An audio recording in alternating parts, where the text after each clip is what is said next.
Yes. One of the things with the digital is that people can get a lot for free. So what do you think are the ways that you make sure that people are going from free to buying? Like, there's many reasons why people do that, but how do you think? So you're asking two questions. One, there's a lot of free stuff. How can we make sure people pick our free stuff? And question number two is, how are we going to move people from free to buying? I was thinking more of two, but I would be very interested to hear about. Well, question number one is a really important question, because in fact, they're not going to pick your free stuff unless it's overwhelmingly great. And the mistake that people in status quo industries make is they don't make their free stuff great enough for everyone to take it. Here's the good news. If everyone takes your free stuff, the money will take care of itself. If you have people's attention, you will be able to monetize it. The magic of free music is that the bands that give away the most music make the most money. They make the most money by having more people come to their live gigs. They make the most money by actually selling more records. And when I gave away Unleashing the Idea Virus, the whole book, it's still free online, just type Idea Virus. I was the first best-selling author to ever do that. Here's the whole book. That act of giving it away for free had it sell more copies at $40, no discount, than the book I did before that wasn't given away for free. And the reason is the generosity gets people's attention. The fact that it's free to share and free to spread makes it spread. But after you're on page 5, if you like it, you go, I sort of like books. And you go buy one. And there's no risk. The amazing thing that's shifted in this industry for nonfiction is this.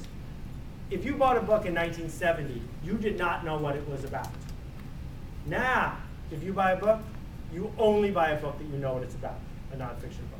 Nobody buys a business book. Nobody buys a how-to book, Flat Belly Diet, unless they know exactly what's in it. That's the only people who are going to buy it. Why would someone buy it on spec? The internet tells us ideas. The internet is radio for ideas. And the books are merely the physical substantiation of it, the concrete souvenir.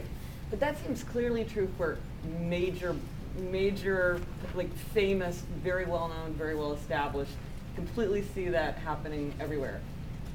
Do you think that that's as true for things that have not hit that point? Like when you were free, you were extremely well-established, and I'd only had one book that was a success before that.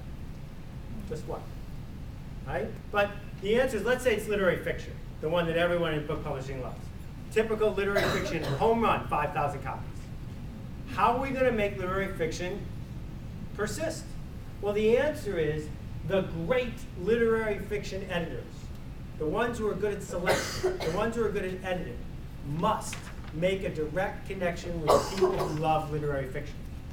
So that if I got an email from him once a week saying, I'm trying to decide between this book and this book, here's the first chapter of each one, which one should I acquire? I might write back.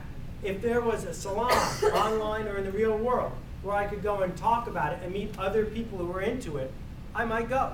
That if you can just assemble these 30,000, 50,000, 100,000 people who love literary fiction, and you've earned the right to be the ringleader, the leader of that tribe, you will never, ever again have trouble selling literary fiction. That's what's missing. What's missing is you don't know who these 100,000 people are, and you don't have permission to talk to them. Once you do, the book sales will take care of themselves. This has always been about how you parcel and focus attention, how you create stories that spread.